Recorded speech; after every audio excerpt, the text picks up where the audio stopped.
چلیے یہ سب جانبی باتیں ہیں. تو نبی صلی اللہ علیہ وسلم نے اس حدیث میں بھی آپ سے سنا کہ وہاں حضرت صفیہ کی آزادی کو مہر بنایا اور یہاں قرآن مجید کے تعلیم کو بنایا. اور حضرت موسیٰ علیہ السلام کے واقعے میں معلوم ہے کہ صاحب انہوں نے بکری کی چرواہی کو مہر بنایا گیا تھا. ایک اور حدیث دیکھیے, بیوی کو مہر ہر حال میں دینا چاہیے, اس کا انکار نہیں کر سکتے ہیں. اگر ذکر نہیں ہوگا تو مہر مثل ہوگا. باقی رہا مقرر چیز, کچھ بھی آپ دے سکتے ہیں, قلیل یا کثیر. اب جو بعض فقہا کہتے ہیں کہ 10 درہم سے کم نہیں ہونا چاہیے, بعض فقہا کے نزدیک 3 درہم ہے ہاتھ کاٹنے کی سزا نصاب سرقہ, تو کہتے ہیں 3 درہم چھو, کوئی کہتے ہیں 10 درہم میں ہاتھ کاٹا جاتا ہے. سب ضعیف ہے اور سب قیاس مع الفارق ہے, تو بالکل غلط ہے. قلیل ہو کثیر ہو, کوئی حد مقرر نہیں, نہ قلیل کی نہ کثیر. آدمی اپنی وسعت کے مطابق دے, اور بہتر ہے کہ کم رکھے. مہر زیادہ رکھنا ہوشیاری اور عقل مندی اور دینی کام نہیں ہے, ثواب کا کام نہیں ہے. اس سے یہ ہوتا ہے کہ اگر بیوی پسند نہیں ہے آدمی کو, تو اس کی زندگی کو اجیرن کرنے سے اور اپنی زندگی کو جہنم بنانے سے بہتر ہے کہ طلاق دے دے. اس کو مہر بھی دے دیتا ہے اور عزت کے ساتھ اس کو رخصت کرتا ہے. لیکن اگر دیکھ رہا ہے کہ صاحب طلاق دینا ہے لیکن 2 لاکھ روپیہ ہے مہر مقرر, اب وہ 2 لاکھ ہو نہیں رہا ہے, وہ طلاق نہیں دینا چاہتا ہے, طلاق دینا, لیکن سوچتا ہے کہ پیمنٹ تو کرنا پڑے گا 2 لاکھ, کیونکہ مہر تو دیا نہیں ہے. اچھا چلیے, لڑکی جو ہے اگر روپیہ لے چکی ہے, خرچ کر چکی ہے, یا اپنے باپ بھائی کو کچھ دے چکی ہے, اب اگر اس کو شوہر پسند نہیں ہے, وہ خلا لینا چاہتی ہے, تو مہر کے عوض لے گی. بلکہ کچھ ہو سکتا ہے کہ بعض افراد تو کچھ زیادہ بڑھا کے کہتے ہیں کہ باہر سے بھی 50,000 روپیہ زیادہ لیں گے, 1 لاکھ زیادہ لیں گے, لیکن بہتر یہ ہے کہ مہر کے عوض خلا دے دینا چاہیے. اب وہ 2 لاکھ روپیہ نہیں عورت کے پاس بچا ہے, نہ اس کے باپ بھائی کے پاس بچا ہے, اب وہ خلا بھی نہیں لے رہا ہے, اور مرد کے ظلم کو وہ مسلسل سہ رہی ہے. تو کم مہر رکھنے میں جس کا پیمنٹ کرنا مرد کے لیے آسان ہو, یا خلا لینے کی صورت میں جس رقم کی واپسی عورت کے لیے اور یا عورت کے ولیوں کے لیے آسانی ہو, کہ یہ اس میں دونوں فریق کا بھلا ہے. اور نبی صلی اللہ علیہ وسلم نے فرمایا کہ برکت والا نکاح وہ ہے جس کو منعقد کرنے میں خرچ کم آئے, یعنی جس کو کم مہر سے دیا آ جائے.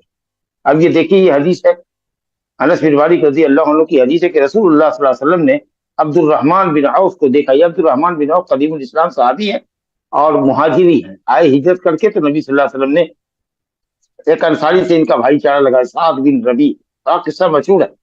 اب وہ مدینہ میں باغات ان کے بڑے تھے, اب 2 بیویاں تھیں. یہی وہ شخص ہے سعد بن ربی رضی اللہ عنہ, جس سے کہا تھا کہ عبد الرحمن بن عوف آپ میرے بھائی ہیں, چلیے ایسا کرتے ہیں کہ ہم اپنے باغ کو آدھا آدھا بانٹ دیتے ہیں, 2 بیوی ہمارے پاس ہے, دونوں میں سے جو آپ کو اچھی لگے اس کو آپ سلیکٹ کیجئے, میں اس کو طلاق دیتا ہوں, عدت گزار کے پھر آپ اس سے شادی کریں. تو انہوں نے کہا بارک اللہ فی اہلک و مالک, اللہ تمہاری بیوی میں تمہارے مال میں برکت دے, مجھے بازار دکھا دو, یہاں کا بازار کہاں ہے, میں تاجر آدمی. اور وہ گئے اور کئی دن تک اپنا مسلسل آتے جاتے رہے بازار میں, یہاں تک کہ وہ کچھ پیسہ ان کے پاس ہو گیا, اور ایک طرح سے آپ کہہ سکتے ہیں کہ دوسرے سے کی محتاجی سے باہر نکل آئے. اب انہوں نے شادی کیا. نبی صلی اللہ علیہ وسلم کو خبر نہیں ہے, ضروری نہیں کہ صاحب تمام بڑے لوگوں کو شادی میں انوائٹ ہی کیا جائے, نبی صلی اللہ علیہ وسلم کو خبر نہیں. عبد الرحمن بن عوف کو جب دیکھا, وہ علیہ ردع زعفران, اور ان کے جسم کے اوپر زعفران کا اثر دیکھا آپ نے. تو زعفران کلر جو ہوتا ہے, خوشبو, مرد کی خوشبو میں خوشبو تیز ہونی چاہیے اور رنگ مخفی ہونا چاہیے. عورت کی خوشبو میں رنگ غالب ہونا چاہیے, خوشبو اس کی مدھم ہونی چاہیے. تو ہو سکتا ہے کہ بیوی کے جسم کی خوشبو یا اس کے کپڑے کی خوشبو جو زعفران کی رہی ہوگی وہ کچھ لگ گئی ہوگی بہرحال. تو آپ نے دیکھا کہ صاحب یہ خوشبو ایک خاص طرح کی لگی ہوئی ہے, اور مرد کی خوشبو تو بغیر رنگ کی ہوتی ہے, ان کے جسم پر رنگ لگا ہوا خوشبو ہے. اور دولہا جو ہوتا ہے وہ بہرحال اس کے چہرے بشرے سے تو سمجھ میں آ جاتا ہے نا کہ بھائی دولہا ہے. تو آپ صلی اللہ علیہ وسلم نے کہا مہیم, یہ علماء نے کہا کہ یہ کلمہ یمنی ہے, یمن میں استعمال, مہیم مالا کا ما شانو کا, کیا بات ہے, کیا بات ہے, حقیقت جاننے کی کوشش. کہا یا رسول اللہ میں نے شادی کی ہے, کون سے, اللہ ہے میں نے شادی کی, کون ہے, کہاں کی ہے, کیا ہے, یہ نہیں آپ نے مجھے کہا. ما کہا تم نے اس کو مہر میں کیا دیا, کیونکہ یہی وہ مہر ہے جس سے بیوی حلال ہے. سب سے امپورٹنٹ چیز یہی, اور کوشش کرنی چاہیے کہ نقد ہو, اور اگر ادھار ہو تو اس کی مدت متعین ہو کہ کب دو گے, اور یہ کہہ کے دو گے یہ تمہارا حق مہر ہے,